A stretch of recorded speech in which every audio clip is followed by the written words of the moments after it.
네 부모가 불쌍하다. 창업 2세 종군당 회장의 막말 얘기를 지금부터 해보겠습니다. 오늘 오전 이 얘기가 가장 시끄러운 것 같은데요. 좀 일목요연하게 정리가 필요할 것 같습니다. 황수연 기자가 자세히 풀어드립니다. 네, 갑질과 폭언 그리고 막말에는 잘 듣는 약이 없나 봅니다. 국내 유명 제약회사인 종근당의 이장한 회장이 자신의 운전기사들에게 상습적으로 폭언을 한 것으로 밝혀져 논란이 되고 있습니다. 급기야 오늘 오전 이 회장은 서울 서대문구의 종근당 빌딩 대강당에서 기자회견을 열었는데요.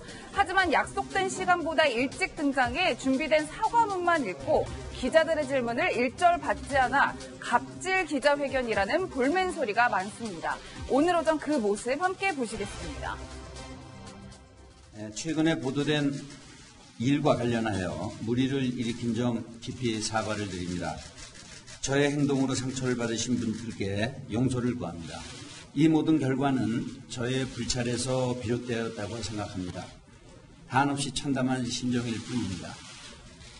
따끔한 질책과 비판 모두 교묘히 받아들이고 깊은 성찰과 자숙의 시간을 갖도록 하겠습니다. 네, 현장에 있던 취재기자의 전언에 따르면 이 회장은 기자들을 피해 비상계단을 이용했다고 하는데요. 정작 사과문 안에 본인의 거취 등에 대한 내용은 담기지 않아 사과가 미흡하다는 지적도 참 많았습니다. 방금 전에 출연자 두 분이 급하게 나가시느라고 카메라 잠깐 걸렸습니다.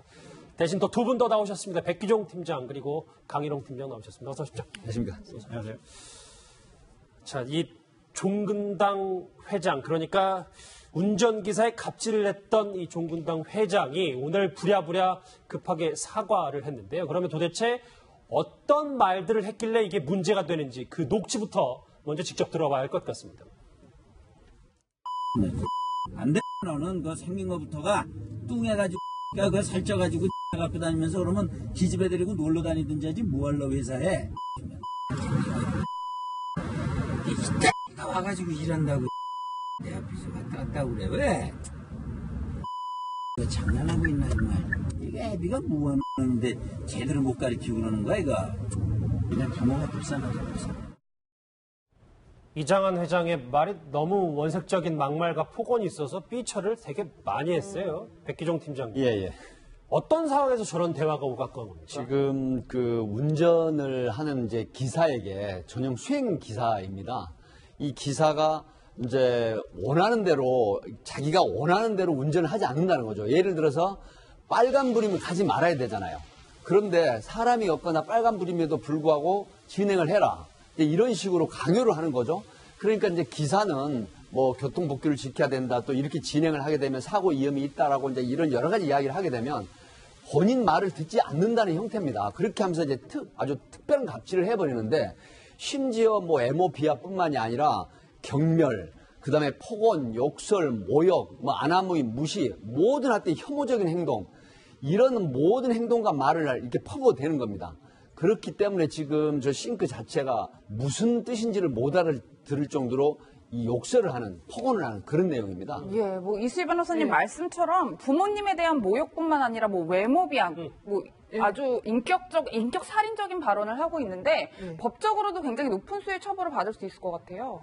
이게 이제 다른 사람이 있는 경우에 이렇게 했을 때 이제 모욕죄라 뭐 명예훼손 이런 게 성립할 수 있는데 지금 단둘이 있는 지금 그 차 안에서 얘기했다라고 하면은 모욕죄 성립이 어려울 수도 있어요. 그리고 근데 이제 그 뒤에 얘기가 나올지 모르겠습니다만 뭐 휴대전화를 던지거나 뭐 그 발로 좌석을 찼다든가 이 사실은 지금 이 회장이 부인하고 있거든요. 그 그렇죠. 이유가 휴대전화를 던지거나 이런 건 폭행죄가 성립될 수가 있어요. 그러니까 본인 입장에서는 뭐 모욕죄라든가 명예훼손 이거는 법리적으로 다툴 여지가 있지만 폭행이나 이런 게 걸렸을 때는 본인이 그게 형량이 낮다 하더라도 벌금형에 불과하더라도 여하튼 뭔가 형사적으로 책임질 가능성이 높아지니까 그런 부분은 쏙 빼고 지금 뭐 저건 또 녹취록도 있으니까 뭐 부인할 수가 없는 거죠. 그렇죠. 그 부분만 지금 사과를 한 걸로 보입니다. 종근당 이장한 회장이 운전기사에게 폭언을 한 이유 가운데 대부분은 말씀하셨던 것처럼 기사의 운전 방법 때문이었습니다. 녹취 조금 더 들어보겠습니다. 이럴 때 조심해. 차가 갑자기 뒤로 나올 수가 있거든. 그러니까 속도를 늦추란 말이야.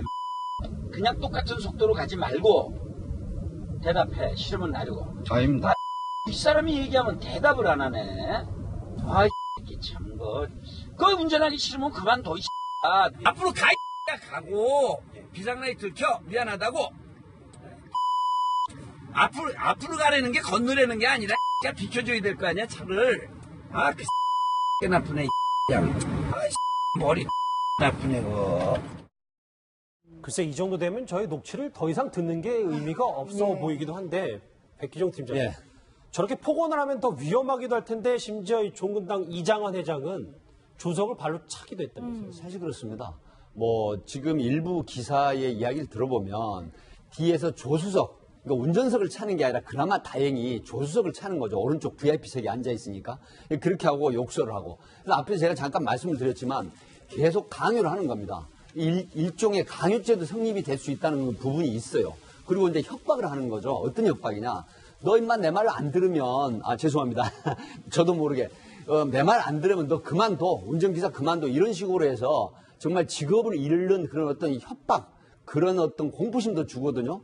그러니까 의무 없는 일을 행하게 하는 강요도 하고, 그 다음에 뭐 육두문자 포함해서 폭행도 하고, 이런 상황인데, 만약에 분노 충동 조절 장애가 있으면 약을 드시거나 아니면 병원에 치료를 받으셔야지, 나를 수행하고 내 몸같이 움직여주는 운전기사에게 저는 정말 그 특별한 갑질을 하게 되는 경우에, 그 운전기사가 만약에 정말 진짜 분노 충동 조절 장애 있는 분이라고 하면 잘못하면 대형사고에 이를 수도 있거든요.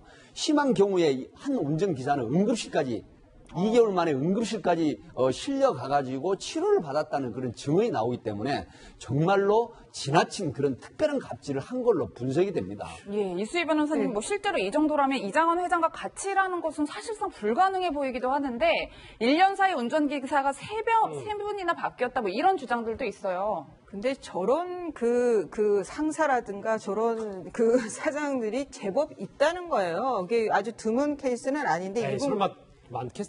그 정도 수준이요? 그러니까 그 본인의 그 계층, 뭐 계급, 지위를 가지고 그걸 거의 그 상대방의 낮은 지위를 인격으로도 그 뭐 이렇게 좀 뭐랄까요? 그 모욕하는 건데, 그러니까 저는 이분 이 녹취록 중에 눈여겨봤던 게 비상 라이트를 켜 미안하다고 이런 얘기가 나와요. 그러니까 우리 회사에서 고용한 기사한테는 저렇게 막말에 뭐 부모까지 언급하면서 심한 욕설을 하는데 다른 차한테는 또 미안하다고 비상 라이트를 켜라고 하는 그러니까 굉장히 이중적인 모습도 정경련 그 회의를 할 때 보여주는 저런 뭐 나숙한 모습, 점잖은 모습하고 다르게 이면에서의 저런 갑질이 굉장히 위선적이다, 이중인격적인 그런 게 다른 것이 아니라 본인이 사장이라는 지위에서 나오는 거잖아요. 예. 그런 면에서는 뭐랄까 인격이 덜 됐다, 뭐 인격이 미숙하다, 뭐 이런 걸로 포장하기보다는 그래서 갑질이라고 이런 경우에들 얘기를 하지만 지위에서 나오는 왜곡된 그런 가치관이 아닌가 싶습니다. 예. 전직 운전기사는 종근당 이장환 회장이 불법 운전까지 지시했다고 주장했습니다. 무슨 얘기인지 들어보시죠. 만약에 전방에 뭐 사람이 없거나 차량이 없으면 빨간불인데도 무시하고 통과해라. 그 말을 안 들으면은 이제 막 폭언이 날라오고 고속도로를 운행하다가 차가 막히면 전차선을 타라. 인격적으로 언어적인 폭력 외에 인격적으로 사람을 하대하고 무시하고 업신여기고 그리고 저도 어느 제 이름 숙제가 있는데 제가 이렇게 일하면서 제 이름을 들어본 적이 없습니다. 예, 뭐 어쨌든 그런데 지금 이 회장과 이 운전기사들 피해자들의 얘기가 조금씩 엇갈리고 있단 말이에요. 저희가 앞으로 어떻게 좀 중점을 둬서 지켜봐야 될까요? 아마 이제 이 운전기사분들이 이 언론사에 이걸 제보를 했을 때는 뭐 단순히 보도되는 것도 있겠지만 그 실제 또 공황장애를 앓고 있는 분들이 있다고 하니까 형사건은 변론을 하고 민사소송을 제기할 가능성이 있는 거죠. 그 상황에서 이런 그 공황장애라든가 이런 스트레스로 인한 그 신체적인 상해 내지는 뭐 이런 경우에 위자료 청구를 할 수가 있거든요. 그러면 그 민사재판에서의 민사재판에서 어떤 일들이 있었는지 이제 확연하게 드러날 거는 같은데 문제는 이제 저 두 사람은 그렇다 치더라도 저렇게 막 뒤에서 사람을 이렇게 힘들게 하면서 운전을 했을 때 사고가 날 위험성이 높아지잖아요. 예. 거기에 대해서 이 회장께서 저분은 뭐 벌금 내면 된다라고 하는데 벌금의 문제, 과태료의 문제가 아니라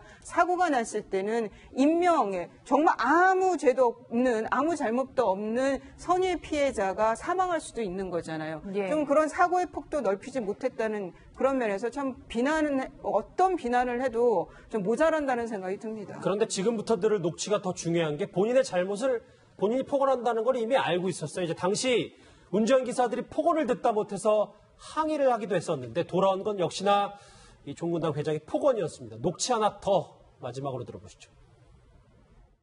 드릴 말씀이 있습니다. 제가 운전을 업으로 한 지 23년이 됐습니다. 그리고 제가 그동안 다닌 키로수가 100만 킬로가 넘습니다. 그래도 100만 킬로를 무사고로 운전했었습니다. 야, 이 대들고 있어 이게. 대드는 거 아닙니다. 내가 네 얘기를 들어야 될 의무가 있어? 있으십니다. 71년도 면허야 야. 그래서 가르쳐주면 나이 먹은 이 가르쳐주면 들어서 손해낼 거 없잖아 야. 욕하지 마십시오. 야, 욕하지 마십시오. 죄송합니다. 욕이 아니요. 글쎄요. 이제 녹취는 더 안 듣겠습니다. 일단 이장한 회장의 태도 다시 이제 욕설 하지 말아달라는 얘기에 대해서 그런 얘기 했었는데 오늘 사과도 물론 갑질 사과라는 논란도 있습니다만 실질적으로 본인이 뭘 어떻게 하겠다 이런 건 없네요. 네, 사실은 굉장히 진정성 없는 형식적인 사과라고 이렇게 분석이 되고 있죠. 왜 그러냐면 사실 본인이 고개는 숙였지만 전체적인 맥락을 보면 기자들의 질의, 응답 이런 것도 전혀 안 하고 무시를 해버립니다. 본인 하고 싶은 얘기만 하고 가버리는데 종군당 제약회사의 사실 원래 사주를 생각을 하면 지금 아들로서 굉장히 잘못된 행동을 하고 있거든요. 그리고 지금 이장한 회장은 종군당 제약뿐만 아니라 지주회사 종군당 홀딩스, 종군당 바이오, 경보제약 이 믿음기 임원으로 회장 역할을 지금 하고 있어요. 그런데다가 작년에 8,900억 정도의 매출 상위 제약이거든요. 이렇다라고 하면 본인은 어떤 맥락에서 사과를 했느냐 수사학적으로 분석을 한번 해봤습니다. 이게 종군당에 대한 이미지가 나빠지고 그다음에 임원들이나 내부에서 사과를 하십시오. 회사를 위해서 하십시오. 아마 이렇게 떠밀려 사과를 할 수도 있어요. 왜 그러냐면 매출이 떨어질 수가 있거든요. 이 제약회사라는 이미지 때문에. 그런 부분에서 형식적인 사과만 하고 그다음에 기자들의 질문 응답은 안 하고 그냥 촘촘히 사라져버렸단 말이죠. 그렇다고 하면 진정성 있는 사과라고 하면 대기업체에 준한 그런 회장이기 때문에 국민에 대한 사과도 되거든요. 그런데 언론도 무시하고 국민도 무시하고 더더군다나 피해자에 대한 것도 형식적인 사과다. 그래서 진정성 없는 사과로 저는 그렇게 분석을 해봤습니다. 예, 저는 좀 더 참담했던 이유는 사실 종근당 하면 우리 서민들이 몸이 아플 때 사 먹는 그 의약품을 만드는 곳인데 어떻게 국내 굴지 제약회사의 회장이 이렇게 폭언을 서슴지 않을까 이런 생각이 좀 들었어요. 네. 이런 일이 지금 처음 있는 건 아니지만 정말 너무나 어이없는 내용들 지금 쭉 들어봤지만 사실 저도 어렸을 때 종군당 약은 수없이 먹고 또 전 국민이 업계에서도 2위 정도 아주 탄탄한 업계 의약 회사의 총수가 이랬다는 사실에 굉장히 아마 국민들이 실망을 했을 텐데요. 창업주이신 그 아버지한테 93년에 물려받으셨는데 예. 그 아버지 되시는 분은 이제 여러 가지 사회 공헌도 하고 그래서 국민 훈장도 받고 이랬는데 지금 현재 이 회장이 이런 일을 했다는 사실에 너무나 좀 실망이라는 분들이 많습니다. 거의 70년 된 회사이기 때문에 종군당 회장의 이 갑질, 막말과 욕설 논란이 여기서 끝나진 않을 것 같습니다.